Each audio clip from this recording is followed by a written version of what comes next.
I hope the video caught that.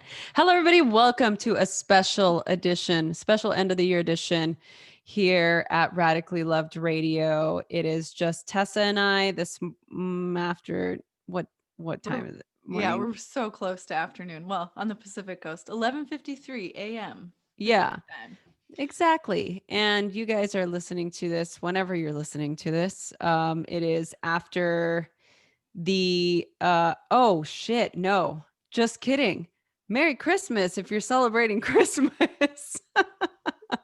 Merry Christmas, Tess. Merry Christmas, happy holidays. Can you believe it? I can, and I am beyond excited. I was just telling Tessa, truth be told, we are obviously recording this before. Oh, there's a little bird right outside my door, literally right outside my door. He's just standing there. I don't know what he's doing. Aw, He can you wants hear him? in. Is he tweeting? He's oh, I wonder if I can. Oh, hi, little bird. I Oh, want he's to gone. see him.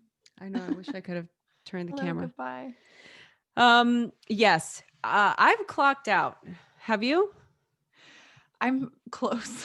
I'm trying I to. mean, I really just at this point, look, we both worked really hard this year. I want to take this opportunity to thank you for all of your hard work because we wouldn't be here without you. So thank you, Tess. I wish we had the Ah, clap track.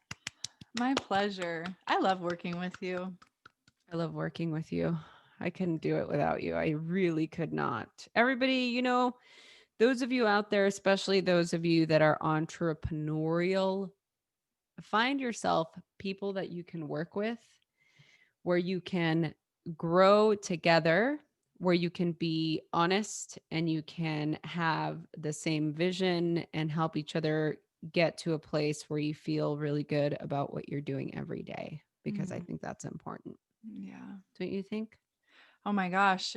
Yes. I mean, ever since graduating from college and entering the corporate work world, that's been my mission. And it took me a long time, over a decade to get to that place that you're speaking of, but it's worth recommitting and staying the course, and I think absolutely paying attention to the people that you surround yourself with is key to Yeah. really enjoying what you do. Yeah. And I have, for a long time done everything myself. Mm, And I feel like that's the reason why a lot of things would fall through the cracks and things wouldn't get done and I wouldn't be able to finish things on time. And I just feel like a lot of the times, I'll speak for myself. mm. My big fear was always if I don't do it myself, number one, it's not going to be right. Yeah. That's complete transparency. Yep. And then the second is the fear of employing somebody, Mm. like there's that fear of like, what if I can't afford to hire somebody, or what if I can't pay somebody, and especially during a crazy time. But what I will say is I've said this from the beginning, from the day I decided to quit my job with $0 in my account during a recession. uh I just went in with both feet and I said, you know what, either sink or swim. You're going to do it or you're not going to do it. And I will say that the only thing I think about now is I wish I would have done this sooner, Mm. because I would be that much more further along in creating the things that I want to create. So that's directly to those of you out there who are busy in a good way, and maybe in a way that is also not serving you. Take an opportunity to evaluate where your time is being spent, right? Mm. Mhm. Okay, that being said, let's move on to the topic that we're here to discuss, which is life lessons. So deep and Yeah. so appropriate for this holiday time, don't you think? Oh, it's yeah. I mean, Christmas Day, when I think about Christmas days past, this one's just a little bit different, right? It's not normal, quote, unquote. But what can we do to create that spirit and create that sense of giving and community and, love. And so life lessons on a day like today is like giving yourself a little present, I think. Yeah. Yeah, So I like that. I wonder, what are you doing for yourself? Like, how are you um, giving to yourself? What way are you Oh, celebrating? me? Oh, you're Yeah, asking me? I'm Oh. asking you. Is that Oh, okay? wow. Can I ask you Yeah, yeah, questions? please do. Yes, yes. It's so funny, anytime you and I talk on here, or, the last time when I had Tori on the podcast, he's like, "Oh, I wish I would have asked you. I didn't know I could ask you questions." Anybody can ask me any questions ever. If I don't feel like answering any of them, I'll just say, "I'm the one asking the questions." um, it's a great question. I think for myself personally, I typically use the entire month because I will have been completely energetically exhausted because of the other 11 months of the year. Yeah. I said this, I think, last week when we were talking about this, that I take the month of December off. I try to anyway, but the last 2 years, and now this will be the third year. I guess I can't really say that I take December off when I'm not really taking December off anymore. Maybe I did it for a good solid 6 years, and now it's like, no, you're working. I think giving myself an opportunity to disconnect. I love shutting my phone off. I can be without my phone my phone just broke, so I was actually without it. Did I tell you about this? No. When Oh did it yeah, my phone break? was broken on Saturday.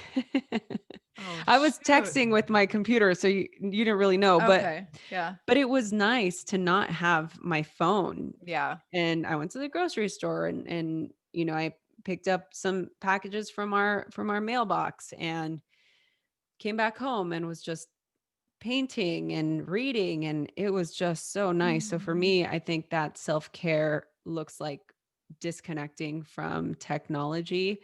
Yeah. I tend to get really melancholic during Christmas. Really? Yeah, yeah, it's a thing. I'm not sure why. It doesn't feel bad. Yeah. It's just like a little melancholy, and I think it might be because for me, Christmas was such a it was one of my favorite holidays to celebrate as a kid. Mhm. And I think it's sort of that I'm almost 40 years old and I'm not a child anymore. And Yeah. it's sort of it's just a different energy. So I noticed that during Christmas, yeah, I get a little melancholy, and there's this feeling of, and especially now with this craziness, like I want to be with my family. I want to cook, and I want to be around a lot of people. I'm, Hispanic, so our family's Yeah. ridiculously huge, and that just gives me so much. It's that love, not love thing where I love it when I'm in it, but then when Mhm. I'm not in it, I'm like, I can't do that. That's Yeah. too much work. Yeah. So I hope that answers the question. I'm curious for you, like if you have any special feelings around holiday time, whatever you celebrate, Christmas, Hanukkah, Mhm. you know. Yeah. And well, I do celebrate Christmas. And I have a similar situation where I feel like I feel nostalgia for being Mm. young. And I have such fond memories of, I'm such a morning person. I've talked about this before, but like my fondest memories of childhood are waking up at 5 a.m. on Christmas, so I'd like run to the tree. I was the kind of kid who unwrapped the present and then rewrapped it. Like I would do this before my parents got up. Oh no. Tess. But I don't, if they knew, they didn't say anything, or they just knew that was my personality. And then I'd like run to my sister's bed and I'd be like, Megan, my sister's name is Megan. I'd be like, Megan, we got bikes, or whatever it was we got. And then my parents would rent us So bad. they would rent us once a year. They would rent us a Sega or a Nintendo because they didn't want us to have video games all the time. So then I'd go downstairs and I would play video games for 2 hours until everybody woke up. So this was like, I feel nostalgia for that little Yeah. kid who just wanted to play and be kind of sneaky and tricky. So to to bring that into my life, in my adulthood, I'm almost 42. I like to be around kids. I like to play games, and that's a little bit harder this year. So I've been thinking about how can I give gifts that are meaningful and thoughtful, and even with just having a small gathering of family, make it special Yeah. for us. And it's tricky. It's kind of tricky this year, so Yeah, it I is empathize with you. tricky. But I love to hear that Yeah. you're painting. I didn't know you painted. Yeah, no, it's not. Oh, please, you guys, are you kidding? I would love to be like, yeah, I'm actually, it's a hobby of mine. No, I'm talking paintilio paint. What is Those that? paintilio, Jess Davenport and Lisa, her partner, business partner, they have this company they created, female owned. They're in Canada. I've had her, I interviewed Jess on the podcast. Um, we'll have Kathy link the podcast to the show notes here. Awesome. I can't remember how. I think maybe it was last year at some point, but it's any picture render or 2 years ago. It was 2 years ago. Um, any picture they'll render it to create a paint by numbers. Oh, And cool. yeah, and as a child, that was my favorite way to paint. I did not like painting inside of the margins. I did not like coloring inside the lines. I'd always get in trouble for not coloring inside the lines. How metaphorical for my life. But I couldn't I it gave me anxiety to color inside the lines. Mm. Um and so but paint by numbers was really meditative for me. And so when I found them, I found them through Lululemon because Lululemon had done a thing with them, Mhm. a mural, big mural. And I did my first painting with that, with a Paintilio kit. They send you everything. You send them the picture, they render it, they send it for you for approval, and then you can order whatever size you want. And then they send you the entire kit. They hand mix all of the paints so that it's perfect. And yeah, so I used it as a gift for Tori and for my sister-in-law.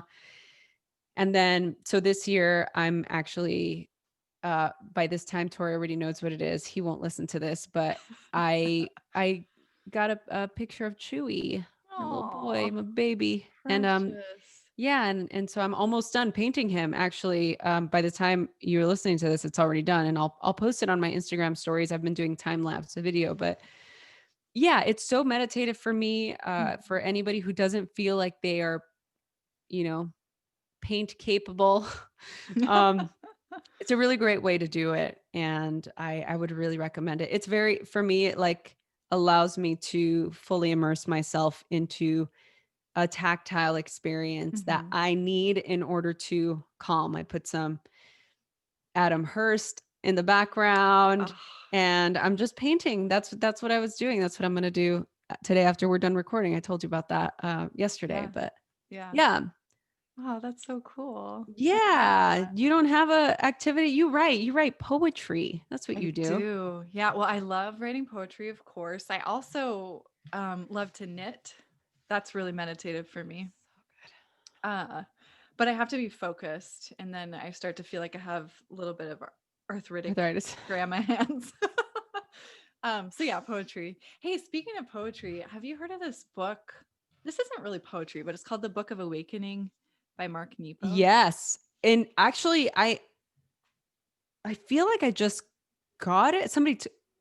I might have it. Really? Is it Shambhala? Red Wheel. Oh, okay. No, how is it? Tell me about it. Tell Oh my us. God, Rosie. So what I do with this is when I'm teaching yoga, I'll just like flip open to a page and it's a short passage of prose. And speaking of life lessons, holy cow, prolific. Um, but I love this one. Can I share one? Yes, It's really please short, do. Oh, we super would love short. that. So it's called Remembering and Forgetting. So there's one for every day of the year. You could like start January 1st. You could order it for January 1st, start every day with this little meditation. And this one is called Remembering and Forgetting. What can I do to always remember who I really am? Most of our searching is looking for ways to discover who we already are. In this, we are a forgetful species. And perhaps what Adam and Eve lost when kicked out of Eden was their ability to remember what is sacred. Thus, we continually run into mountains and rivers, run to the farthest sea, and into the arms of strangers, all to be shaken into remembering.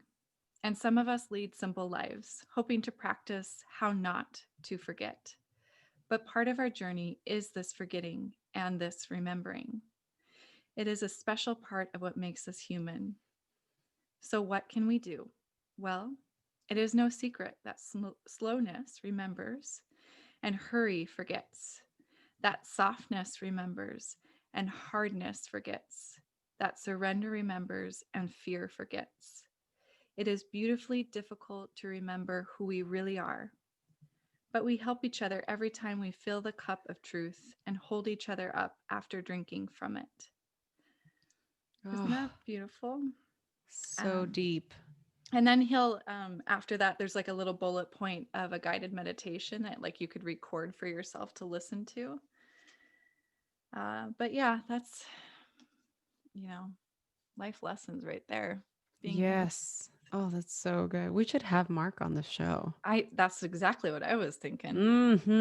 Yeah, let's try and make Make that that happen. That's a happen. great idea. Mm-hmm. So on that note, wow, so much beautiful reflections, Mm-hmm. right? So talking about remembering and forgetting, what tell me three of your biggest lessons for 2020. Oh man.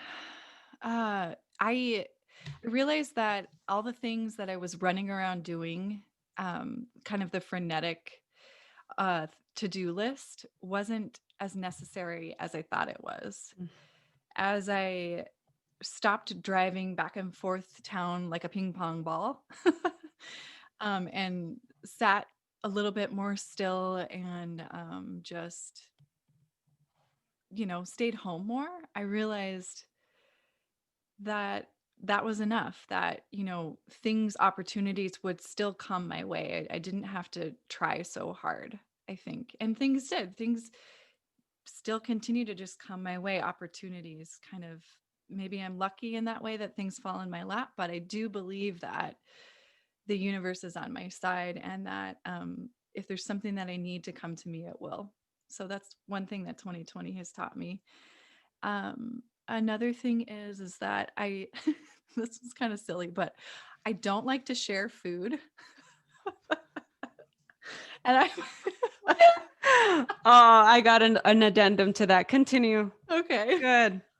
It's just been funny because like as we're all home together throughout the day, breakfast, lunch, and dinner, with my two boys, Christopher, my nephew, and Jorge, my husband, I'll be like making something and I put so much like into the presentation, and Jorge will come by and just like put it in his Grab some. mouth. Oh, Oh, it pisses me off. So that's one of my pet peeves.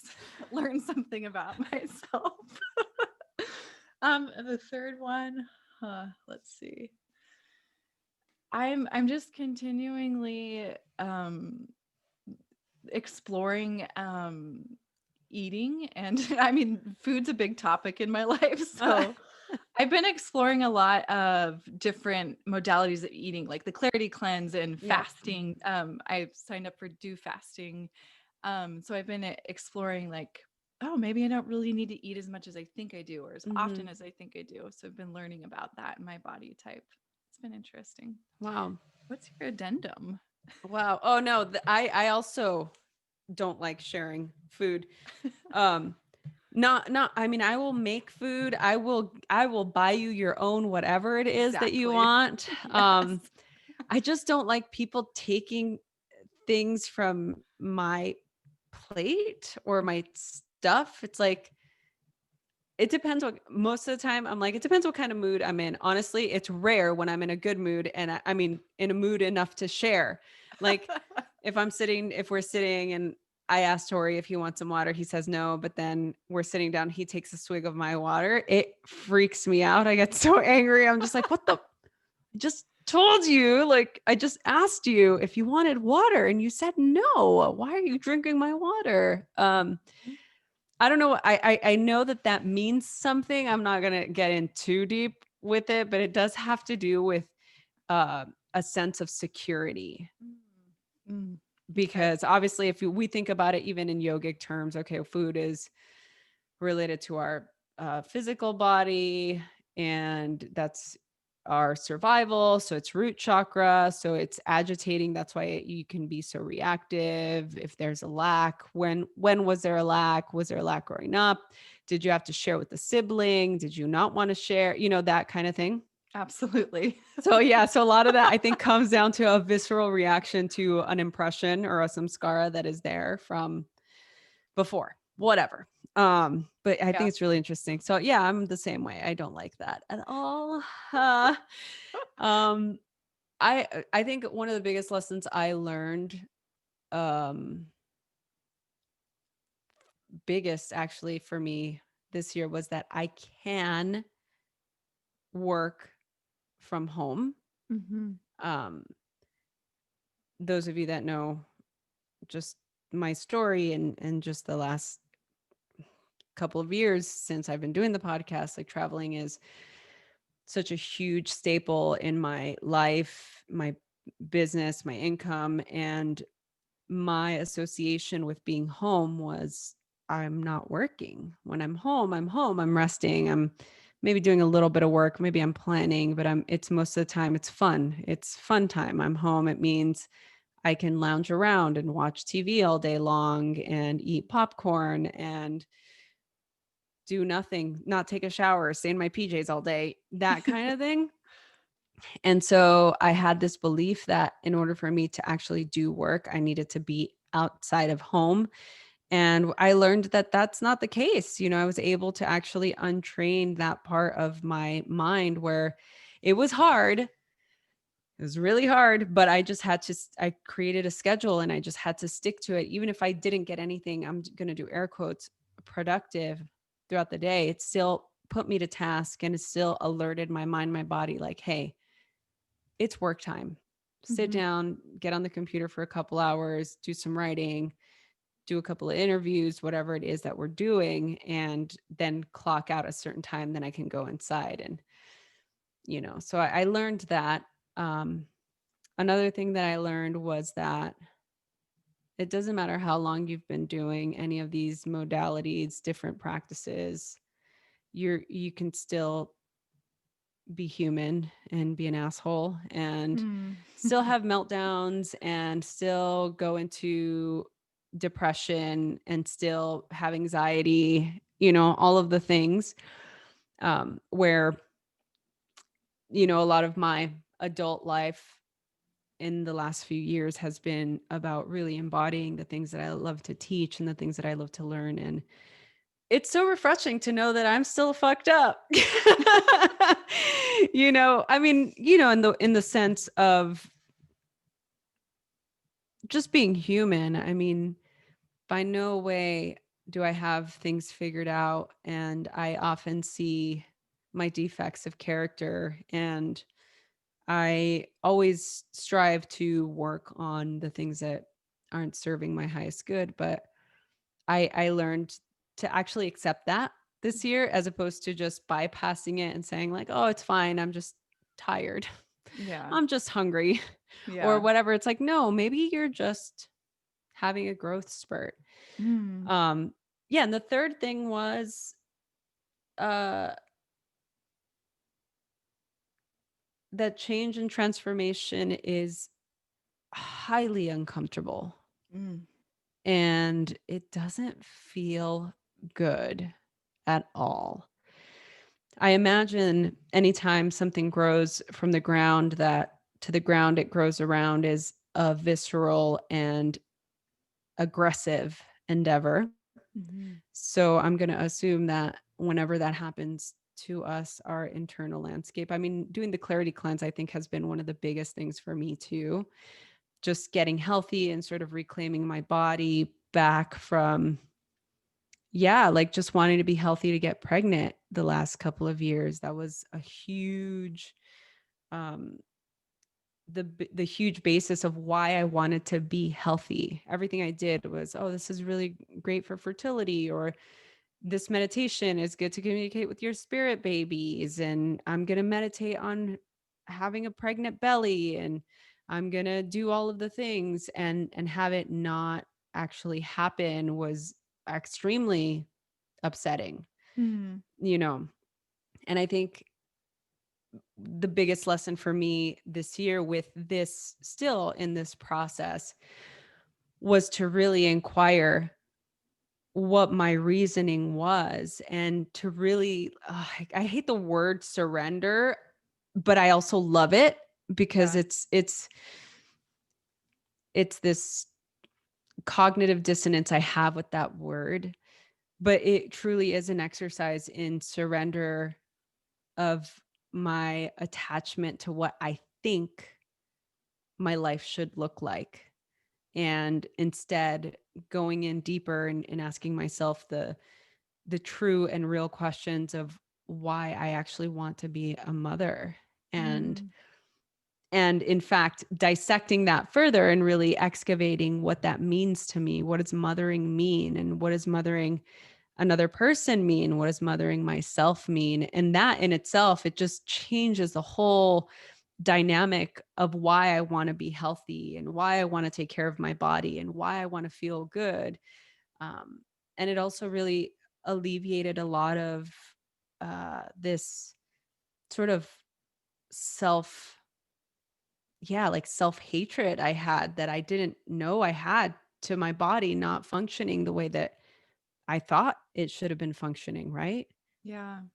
That reminds me, I wanted to ask you about the self-talk when you're having your human moment and talking to yourself in a certain way, like, oh, I'm having a moment where maybe I'm being an asshole. Um, are you doing it in a way? Can you catch yourself in a way that's more objective and less judgmental?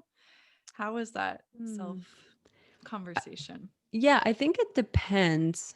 I think it really depends because it, it depends on how much sleep I've had or how tired I am. Mhm.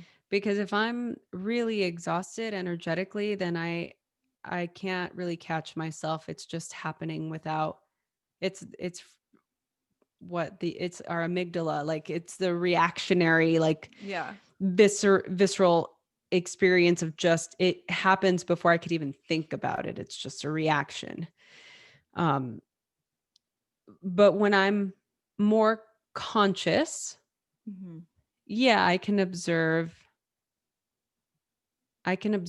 it from that discerning place. You know, I was talking to my friend Eli about this, and we are having this conversation about discerning. You know, my big thing is like, we are here, we practice yoga, we practice mindfulness, we do all of these practices, meditation, yoga nidra, running, activity, because in my opinion, we want to learn to discern. We have to discern in a way that's going to serve our highest good.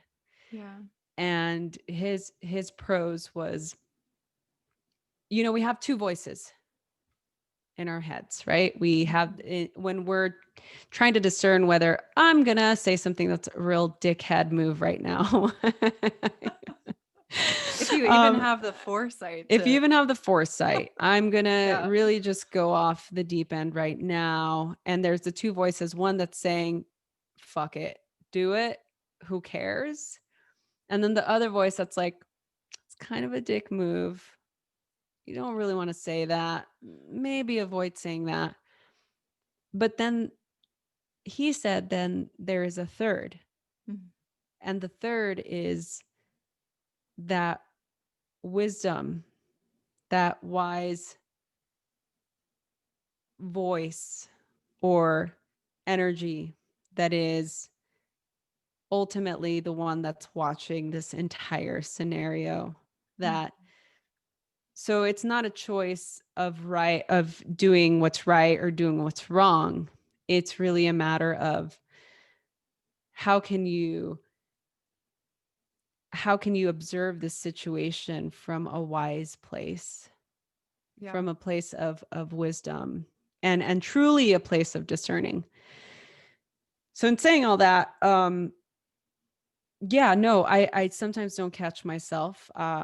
Most often than not, we are egocentric beings and we are solely having our experience within ourselves. And so we're not really thinking about what the other person, we want the other person to see our view, to feel, to know how we feel, so that we can then be validated in our reactivity. Mm-hmm. And they're doing the same thing for themselves. So I think I'm going into a whole different topic, which we can go into, but I don't want to deviate too far. Do I catch myself when I am in that negative spin? Um, Sometimes I do, and sometimes I don't. What I can say is that I absolutely 100% recognize when I am in a spin and I am in a negative narrative, and I can 100% know. Doing and knowing is different. Yep. I can 100% know what I need to do to pull myself out. Hmm. Do you think that includes, so if this is like a negative spin that involves someone else, like communication with your partner or friend or Uh-huh. a loved one, does it involve like telling on yourself to that other person? Oh, yeah, 100%. I mean, I feel like that's really the one of the key pillars in a relationship is to say, "Hey, I just want to let you know where I'm at right now." And whether it's them or not, at the end of the day, whether it's your partner or your friend or your family member, it's always, if you deduce it to its nucleus, it's always going to start with you. Mm-hmm. There's something about what is happening that is not appeasing your ego I-ness. And that's what's causing this um, upheaval. And look, for some of us, it's important to listen to that ego part of ourselves. I think ego is important, right? I mean, that could be a separate topic, but if you're discerning because you have an abusive partner that doesn't ever listen to you, I'm not saying minimize that voice. I'm not saying that at all. I'm saying discern when it's time for you to speak up and use your voice. Regardless, I think that us utilizing our truth whenever we can in a kind and compassionate way is always important. I know that for Tori and I, it's very much that. I like how you said telling on yourself, because I feel like it does help quite a bit.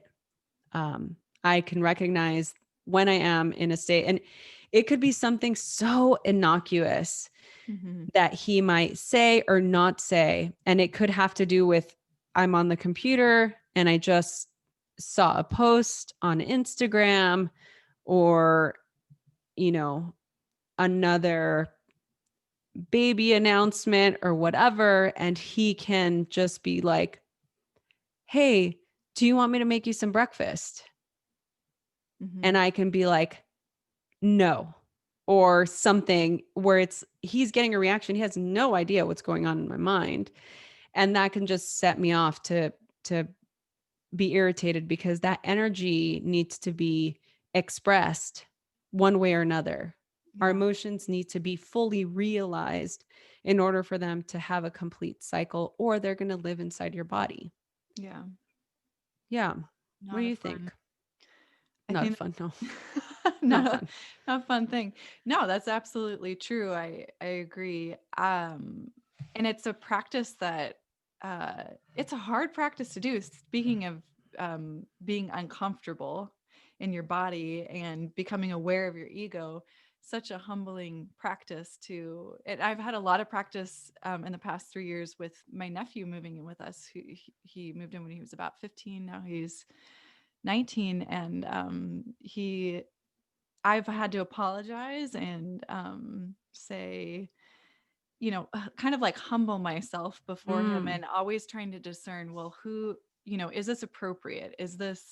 Am I being the parental or authority figure by going to him and saying, hey, I wish I would have handled this differently? And I think absolutely that's teaching him how to be an adult and owning up to your feelings, your reactions, and the way that you move around in the world. Of course, you know, I wish I could catch myself before I react to him and kind of snap at him, or I don't even think he knows it, but like I can, you know how you can feel that sensation in Mhm. your body when you're starting to have a reaction to somebody. So I think that's been the most poignant relationship in terms of learning how to be truthful with myself in an uncomfortable way, and to tell on Yes. myself in an uncomfortable way. Oh, let's talk about discomfort, and let's talk about um, what we have to look forward to 2021. So we're going to stop there. Those of you that are listening, tune in next week, January 1st, to hear the rest of our conversation.